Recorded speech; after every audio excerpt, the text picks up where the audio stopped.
Now, last week, we tried to set up a little bit of what I call a framework of how the Jewish people left Egypt. You know, these are people that are enslaved for centuries, and they are tormented and oppressed, and they become idolaters. And almost overnight, 10 miraculous plagues, and they are leaving with an outstretched arm, heading to Sinai and off to the races to become the chosen people of the Almighty. This week, I want to kind of fill in this framework by focusing on a specific point, and I think it's a very important point. And that is, I want to examine, why did it change? Why did the nation deserve, in what merit did the nation deserve to be saved? This is a people that, of course, they have very glorious pedigree, Abraham, Isaac, and Jacob, but they're idolaters. And they're behaviorally indistinguishable from their neighbors. And the Almighty does not dispense miracles, rewards to people who are unworthy of those miracles and rewards. So today I want to focus on the question, what did the Jews do, or what merit did they have that justified, that warranted them being saved in such wonderful, miraculous fashion? And there's a famous midrash that talks about this, and this is a midrash that is universally misquoted. And this is found in various places in the midrash. In Vayikra Rabbah, for example, 32:5, the question is posed, why did the Jewish people merit to leave Egypt? And the midrash tells us, because they didn't change their names, and they didn't change their language, and they didn't speak lashon hara, evil talk, gossip. And there was no one amongst them who was immersed in promiscuity. They didn't change their names. Reuven, Shimon went down, and Reuven, Shimon, very Jewish, very Hebrew names, went up, left. And they didn't change Reuven to Rufus, and Shimon to some other name, and Joseph to some other name, and Benjamin to Alexander. They maintained their Jewish names, and that is the first reason why they merited to be saved. And they didn't change the language. When they descended down, Abraham, he spoke in Hebrew. He was called Abraham the Hebrew. And when they left as Hebrews as well. In Genesis, this family, this nation is called the Hebrews. In Exodus, they're still called the Hebrews. They've maintained their language. And that's reason number 2, why they merited salvation. And reason number 3 is they did not speak lashon hara. Even though Moshe told the nation that when we leave, we're going to clean house. We're going to plunder this nation and ask them for all the gold and their silver and all their valuables. And the nation knew that for an entire year before it was implemented. And this, of course, would be very incriminating evidence against Moshe. Moshe is coming to clean out the whole city and to steal all their valuables. And there's lots of people who have this damning information against Moshe, and none of them reveal it. This is a nation, their flaws notwithstanding, it's a nation that does not speak evil talk against fellow Jews, and that's the third merit why they are saved. And finally, they are not promiscuous. In the book of Leviticus, we read about one Jew who was born of an adulterous affair, and Scripture testifies that this is the only Jew, the only Jewish woman who was guilty of the crime of adultery with an Egyptian man. This is the exception to the rule. In general, the nation as a whole was very moral, and therefore that's the fourth merit for them to be saved. Now, the Midrash adds that there were 2 heroes who descended to Egypt and did not sin. Sarah, she descended to Egypt when there was a famine, and she maintained her purity and did not cohabit with Pharaoh, and as a result of that, all the women were saved. And Joseph, he descended to Egypt, and he too refrained from sinful promiscuity with the wife of Potiphar, and as a result of that, all the males were saved. Thus concludes the Midrash. So there's 4 reasons: they maintained their names, language, did not speak Lashon Hara, and were moral and not promiscuous, and that is why the Jewish people were saved from Egypt. Now, there's an additional clause that's not featured in the Midrashic literature, but is found in the medieval commentaries, and it's almost universally appended to this Midrash, and that's why I say this Midrash is always misquoted, and that is that the Jewish people did not change their garments. They maintained the distinctive Jewish dress. Now, the question ought to be raised, not speaking Lashon Hara, it's a great virtue. Preserving your morality, it's a great virtue. What is so special about retaining your Jewish name, your Jewish language, perhaps your Jewish garments? Why is that something so significant and noteworthy that it would justify such a miraculous redemption in the Exodus? So there's an astonishing midrash. This is found in Bilio 17. It says as follows. When the Jewish people left Egypt, they didn't change their names. They didn't change their language. And the angels were singing and proclaiming. Certainly amongst these people, there are people that are like Abraham, Isaac, and Jacob because they didn't change their names nor their language. Because the nation retained their Jewish values of culture and tradition and language and names, there's something about them that smacks of Abraham, Isaac, and Jacob. And even though this nation is in the dumps, they were idolaters, as we mentioned last week.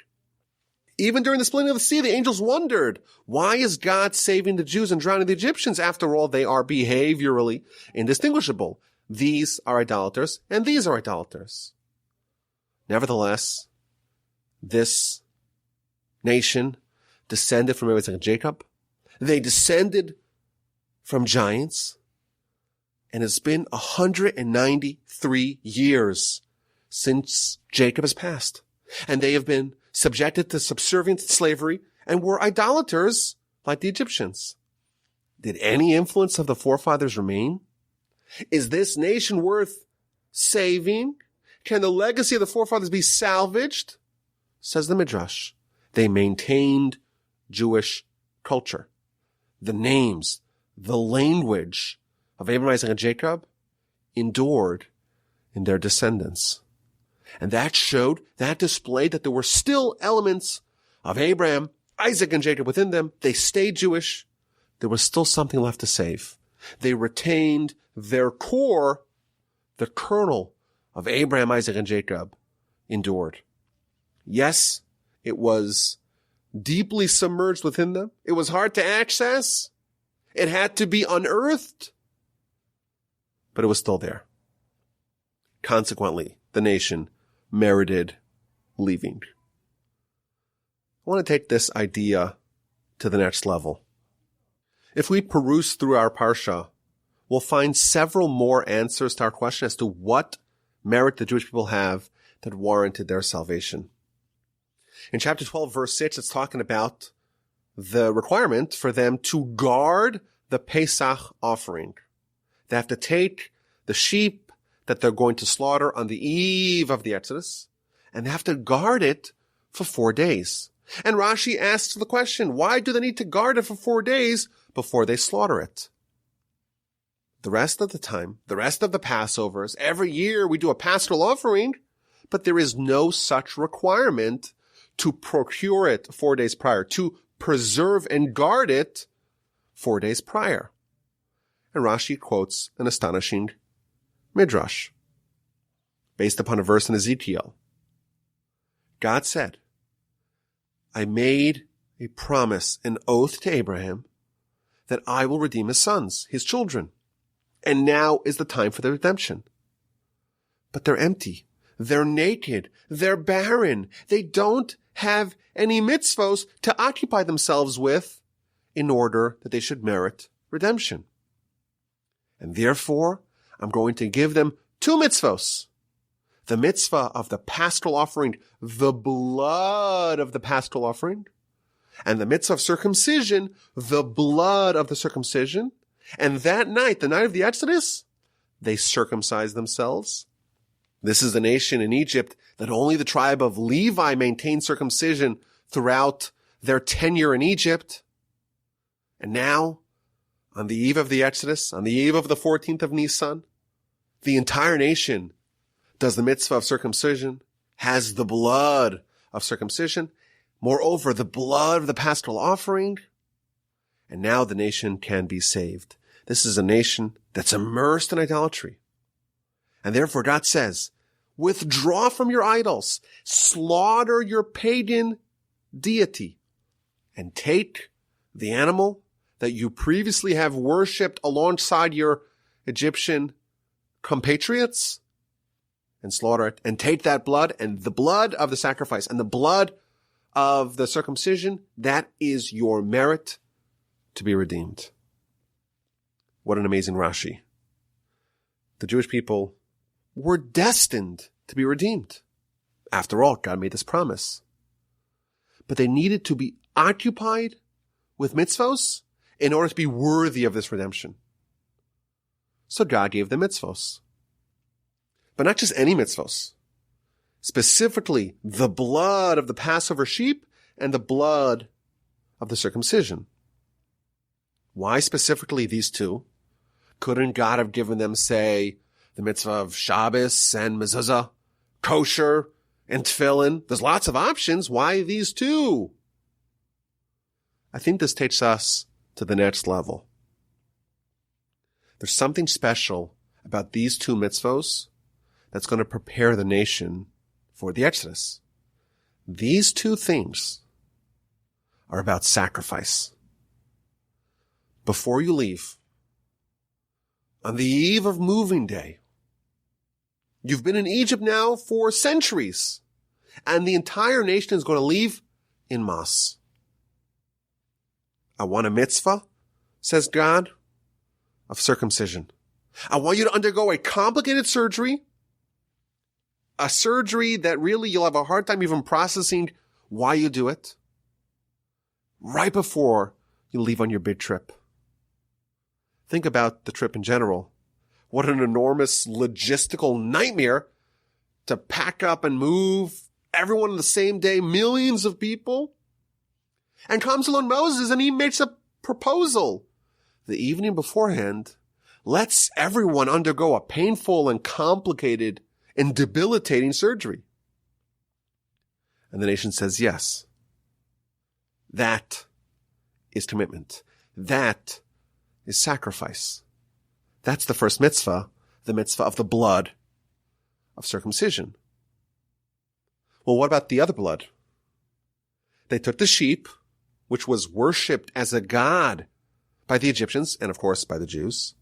If you remember back in the previous Parsha, after Pharaoh had proposed doing the festival in Egypt, Moses responded, how could we slaughter the idol, the deity of Egypt in front of their eyes and they won't stone us? This was a nation that deified these animals and they would avenge anyone who harmed these animals.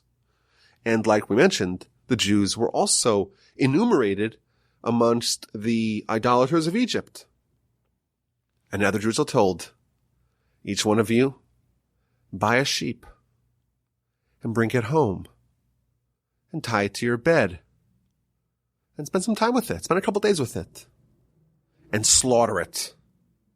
And moreover, I want you to take the blood of the dead animal and smear it on your doorposts for all to see. And then take the sheep and roast it on a spit, showing all the Egyptians. Let them see their deity spinning on a rotisserie, the wafting aroma of thousands, maybe even hundreds of thousands of roasting idols permeating the country for all to smell. Moshe tells the nation, God tells the nation, slaughter your gods, lowercase g. Slaughter the God of the Egyptians. Dissociate yourselves from these bad habits. Do it publicly. Do it brazenly. Do it fearlessly. And this sacrifice, the blood of circumcision, the other sacrifice of the blood of the paschal offering, this is the ammunition that you need to merit the miracle. You want to be worthy of this miracle? You must do some sacrifice. You must ascend above your natural state to earn it. That's another reason why we are told the nation merited the Exodus. And finally, when they arrived at their first stop in Sukkot after they've left Egypt, after they left Ramses, the verse tells us, 12:39, that they baked the dough that they took out of Egypt because they were banished from Egypt. They were driven out of the land and they couldn't wait. V'gam tzeidah la'osu lahem, and also they didn't make any provisions for their trip. Says Rashi, this is to tell us the merit and the praise of the Jewish people. They didn't say, hey, how can we go out to the wilderness, to the desert without any food, without any provisions? Rather, they believed and they went. And quotes the verse in Jeremiah, I remembered the righteousness and the kindness of your youth, the love of the bride that you went after me in the wilderness, Be'eretz lo zarua, a land that is not sown. The nation, like we said, were comprised of a lot of sinners, but they did an act of unparalleled faith. They went into the unknown with no provisions. All they had was some dough that was not even baked and their reliance on God. The Midrash actually tells us that this matzah that they baked lasted them for a month until the manna started falling on Lag BaOmer. So imagine, you picked up your family, you've spent again hundreds of years in Egypt, this is what you know, and now there's been some miracles, and you're being hustled out of Egypt, and you're going to parts unknown, with no food, with no real plan, just reliance on God.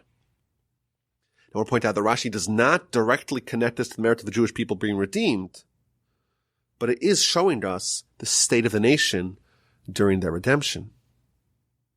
So in what merit did the Jewish people get saved from Egypt? They maintained their culture, their names, language, perhaps also their clothing, and this made them associated with Abraham, Isaac, and Jacob. But they were empty of mitzvos, and they had to undergo the sacrifice, so to speak, of the blood of circumcision and the blood of the paschal offering. And they went into the wilderness, into the unknown, based solely upon their faith and trust in God. Yes, the Jewish people were idolaters and sinners, but there was something remarkable about them. They were distinct. They were different. Their names were different. Their language was different. Perhaps their garments were different as well. And they also had a commitment, personal sacrifice for God, and they displayed complete trust in God, and they forfeited their security, and they went into the unknown. And here's where things get interesting. This is the next level of the idea. The Egyptian experience was already foretold to Abraham, chapter 15 of Genesis. Yodoa Teda, you should surely know that your children will be foreigners in a foreign land. They'll be tormented, they'll be oppressed, they'll be enslaved for 400 years, and afterwards they'll leave with great wealth. And the question we always ask is, wait a minute, why did the Jews, from the very beginning of their nationhood, this is even before Isaac is born, why did they necessarily have to endure hundreds of years of servitude and suffering? Now, in previous years, we suggested one answer, namely that the nation had to become slaves in order to learn how to become subjugated to a master. And then the Exodus is the transfer of this allegiance to God. Last year, we did a podcast on that subject, Parsha Vayera, the object of exile. Today, I want to suggest a new approach. The founder of our nation was Abraham. Abraham's foundational characteristic, we could argue, was his willingness to be different. What makes Abraham so special? Why is he so unique? The answer is that he was the one who stood up to the masses. He was the one who questioned the prevailing conventional wisdom. Everyone around him was an idolater. His family, the whole city, the whole country, the whole society, everything, the whole culture reeked with idolatry. And Abraham stood up and rebuffed that way of life. He was willing to be different than all the idolaters that were around him, even when he faced threats to his life. And at great personal peril, he stood up for what he believed. He's called, after all, Abraham the Hebrew, Abraham the Ivri. He was someone who crossed over the river. He crossed over the Rubicon and became this one lone voice of monotheism, calling out, proclaiming the name of God against everyone else. Moreover, he left his home and he traveled to the unknown. God said to him, go for yourself, lech lecha, to the land that I will show you. Go, trust me, things will work out. Abraham also circumcised himself midday for all to see, even though, according to the Midrash, he faced death threats for doing that. Oh, and by the way, when did Abraham do that? Abraham did that. Abraham's circumcision was on Pesach, on Passover. If you remember, that same day, the angels go to Lot, and he's baking matzah. Rashi tells us it was Passover. So Abraham displayed self-sacrifice in both the blood of circumcision and in the blood of Passover, in repudiation of idolatry. And thanks to Abraham's valiant faith and commitment, God chose him to be the father of the Almighty's people. Abraham's descendants will complete what he began and bring the world to perfection. But there's one disclaimer. There's one caveat. There's one requirement. They will be the Almighty's nation, provided, so long as they too demonstrate that they harbor the Abrahamic genes. Abraham was a titan, but he was an individual. For Abraham's movement to be concretized in a nation, they have to, as a nation, at scale, demonstrate that these qualities remain strong within them and don't erode. And therefore God says, I've chosen you. However, your children, not so fast. Yadoa Teda, you should surely know that your children will be tested. How are they going to be tested? They're going to be tested by being forced to retrace your steps. Everything that you did as an individual, they will have to do as a nation. They're going to be plunged back to the same kind of environment that you came from. They're going to be thrown into the same hostile and foreign waters that you emerged from. Let's see if your greatness, if your uniqueness, if your characteristics are still present in your descendants on a national scale after a couple of 100 years of being surrounded by the Egyptians, of being surrounded by idolatry. And therefore, the Egyptian experience is thus a test to see if the nation could withstand all the tremendous pressure to assimilate and acculturate and lose their uniqueness and forfeit their Abrahamic genes, or perhaps Abraham's influence is permanently embedded in his descendants. And after 210 years in Egypt, what do we find? We find that the influence of Abraham still courses strongly within his descendants. They're different. He was different. They're different. Abraham was distinct and a loner. The nation follows suit. Abraham was willing to be an outlier, was willing to not go with the flow, was willing to resist, was willing to accept the ostracization and the parification of being an outsider. In Egypt, the Jewish people did the same. They maintained their culture. They maintained their differences and distinct identity and culture. They were distinct in language, in names, in dress. The spirit of Abraham of not just yielding to what everyone else tells you to do. The spirit, of course, perpetuated by Isaac and Jacob, still existed strongly within them. Yes, of course, they were idolaters. Yes, they were influenced by the people around them. But there was a shimmering Abrahamic ember still glowing within them. And it was ready to be fanned back to life. It was lying in wait like a sleeping giant, hibernating, fully preserved, fully operational, raring to go. But something needed to awaken that ember and turn it into a fiery torch. And as an aside, I'm actually contractually obligated to make that metaphor. How is this flame brought to life? The nation, God promised he's going to save the nation. He told his promise to Abraham. But there's still a need for some mitzvahs. They're empty. They're naked. How is this flame going to be brought to life? We need some sacrifice. The nation needs to make a determination. They have to make a stark choice. They have to follow in the footsteps of Abraham and risk all and slaughter the idols and splash the blood on the door for all to see. The ember within must be brought out to the surface, must be publicized externally. The fire is no longer solely to be captured within. The flames must come out for all to see. And like Abraham before them, they must follow God and forfeit the security of certainty. The Exodus from Egypt perhaps can be described as Lech Lecha Redux.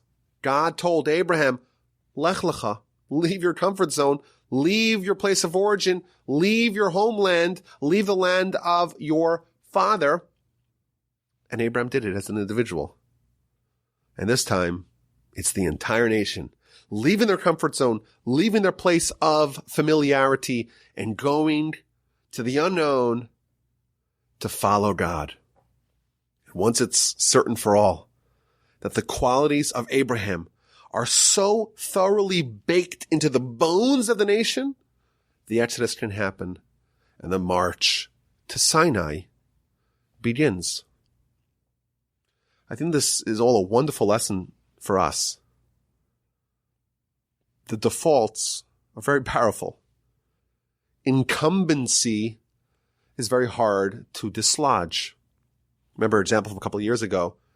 It used to be that you got an iPhone and you had built in, you had Google Maps, which was the best, still is the best mapping application.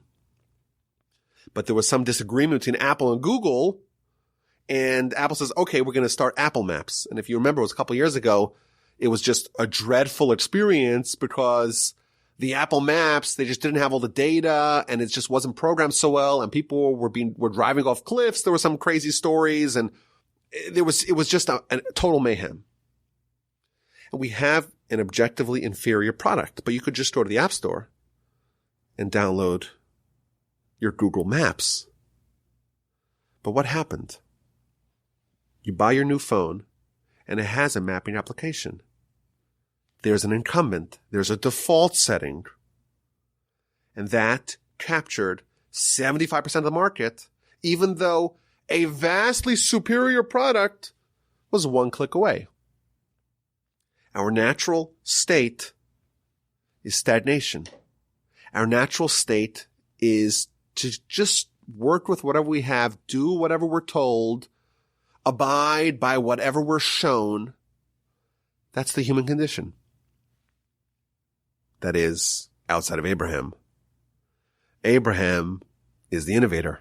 Abraham is the iconoclast. Abraham is the independent thinker. He is someone who's able to stand up for what he believed, even if the entire world and the entire society and everyone that he knows would ridicule him, would mock that way of life, would threaten his well-being. He was willing to put his life on the line as a result. He was willing to walk into the abyss. He was willing to go through the crucible of the blood of circumcision, of the blood of Passover. And with the Egyptian Exodus, that proved that those qualities, those Abrahamic genes, were bequeathed to us, his descendants. I want to point out that the Midrash says that actually of the entire Jewish population, 80% of them didn't make the cut. 80% of them remained in Egypt. Only 20% of the biological descendants of Abraham actually had what it takes to make it to the next level to leave Egypt. But we, of course, are part of that 20%. The Abrahamic gene still today, I would say, exists in his descendants. Is it a surprise, thus, that so many great scientists and technologists and titans of industry who invent new products, who invent new ways to see the world, who are willing to stand up to the orthodoxy, so to speak, of the incumbency, where does that come from? We would say that that's Abraham's qualities at play.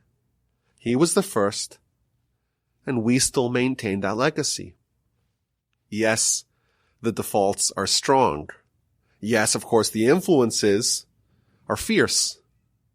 But we must remember and never forget that the, at least, ember of Abraham is still within us.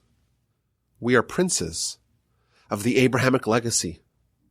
And we can never forget that we're here to do big things. We're here to accomplish great things. Our national mission statement is to perfect the entire world with the kingdom of God. Letaken olam b'malchut shakai. It's a pretty tall order. Most nations would say, that doesn't really sound so doable. Count me out. But we're not like everyone else. We're willing to be different. We're willing to be distinct. We're willing to endure challenges and maintain our uniqueness. We're willing to even sacrifice a little bit for what we believe.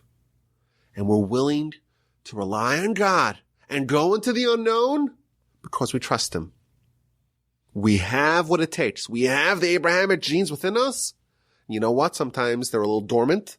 Sometimes they're not exactly surfaced, but they're there. And via some fanning, we could coax this flame once again back to life. And once the flame of Abraham is burning strong, nothing stands in our way.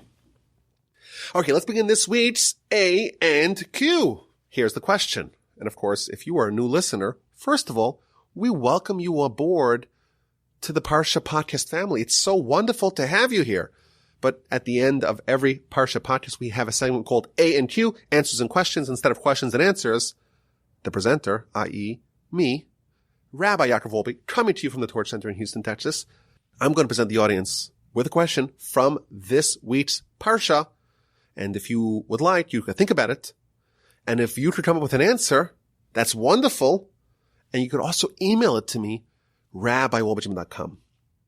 So here's the question. In our Parsha, we read about the Exodus, of course.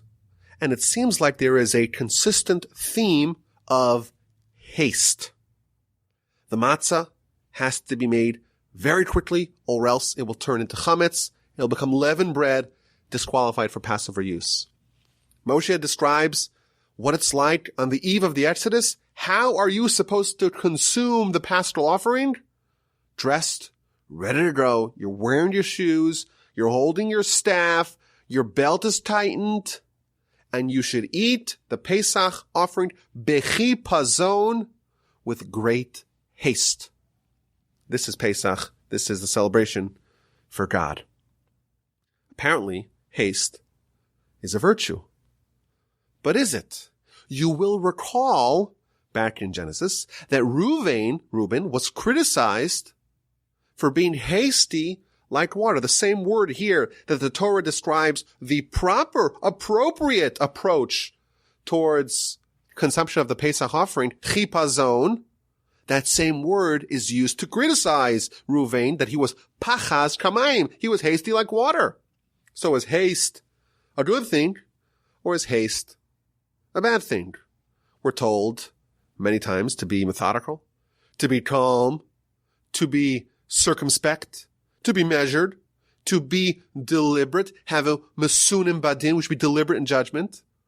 The blessings of the priests in the book of Numbers, chapter 6, verse 23, we're told, Rashi tells us, not to give a blessing b'chipazon, with haste.